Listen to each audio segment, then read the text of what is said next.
मध्य प्रदेश के मुरैना जिले के जौरा कस्बे में शुक्रवार की शाम श्रद्धा और उत्साह का माहौल देखने को मिला, जहां बागेश्वर धाम के आचार्य पंडित धीरेन्द्र कृष्ण शास्त्री विशेष रूप से बैकुंठोत्सव आनंदोत्सव कार्यक्रम में शामिल होने पहुंचे। कृषि उपज मंडी परिसर में आयोजित इस भव्य आयोजन में हजारों श्रद्धालु पहुंचे और मंच से आशीर्वचन देते हुए बागेश्वर धाम सरकार ने एकता, धर्म और हिंदू राष्ट्र की भावना पर अपने विचार प्रकट किए। कार्यक्रम की शुरुआत मनकामेश्वर महादेव मंदिर में विशेष पूजा अर्चना से हुई। इसके बाद मंच पर पहुंचने पर आचार्य धीरेन्द्र कृष्ण शास्त्री का शिष्य मंडल द्वारा आरती उतारकर स्वागत किया गया। हरि नाम संकीर्तन के साथ उन्होंने अपनी आशीर्वचन आरंभ किए, जहां श्रद्धालुओं की भारी भीड़ मंत्रमुग्ध होकर उनके प्रवचन को सुनती रही। अपने संबोधन के दौरान पंडित धीरेन्द्र कृष्ण शास्त्री ने स्पष्ट कहा, हम ना तो मुसलमानों के विरोधी हैं और ना ही ईसाइयों के।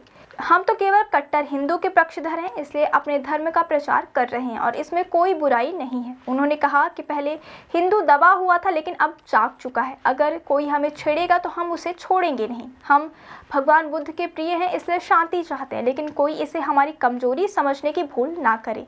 कार्यक्रम स्थल पर हर तरफ जय श्री राम और हर हर महादेव के जयकारों से पूरा पंडाल गूंज उठा।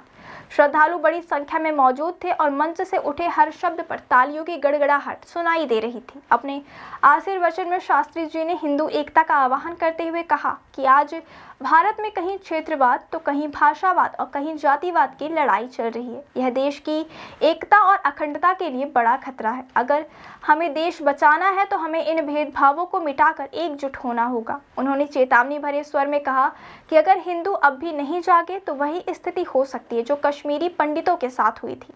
इस मंच से आचार्य धीरेन्द्र शास्त्री ने हिंदू राष्ट्र के राष्ट्र निर्माण की दिशा में एक नई पहल की घोषणा भी की। उन्होंने कहा, मैं यहाँ सिर्फ आशीर्वचन देने नहीं बल्कि न्योता देने आया हूँ। भारत को हिंदू राष्ट्र बनाने के लिए 7 नवंबर से 16 नवंबर तक 3 राज्यों में पैदल यात्रा निकाली जाएगी। यह यात्रा दिल्ली, हरियाणा से होते हुए मथुरा, वृंदावन पहुंचेगी। आप सभी इस यात्रा में जरूर शामिल हो।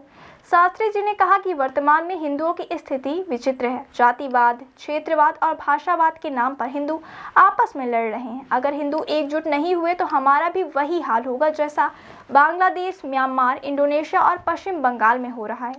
अब समय आ गया है कि हम सब मिलकर सशक्त हिंदू राष्ट्र के निर्माण में योगदान दें। उन्होंने एक नारे के साथ कहा, जात पात की करो विदाई, हम सब हिंदू भाई भाई। अपने प्रवचन के दौरान आचार्य धीरेन्द्र शास्त्री ने पटिया वाले महाराज जी का भी नाम लिया, जिससे पंडाल में मौजूद श्रद्धालु भाव विभोर हो उठे। इससे पूर्व वे ग्वालियर से जौरा आते समय कटिबरी हनुमान मंदिर पर भी रुके और दर्शन किए। कुल मिलाकर बागेश्वर धाम के आचार्य धीरेन्द्र कृष्ण शास्त्री का यह जौरा का दौरा न केवल धार्मिक उत्साह से भरा रहा बल्कि हिंदू एकता और राष्ट्रीय चेतना का संदेश देने वाला भी साबित हुआ। हजारों श्रद्धालुओं की मौजूदगी और उनके जयकारों के बीच यह कार्यक्रम श्रद्धा, राष्ट्रभक्ति और सामाजिक संदेश का भी एक अनोखा संगम बन गया।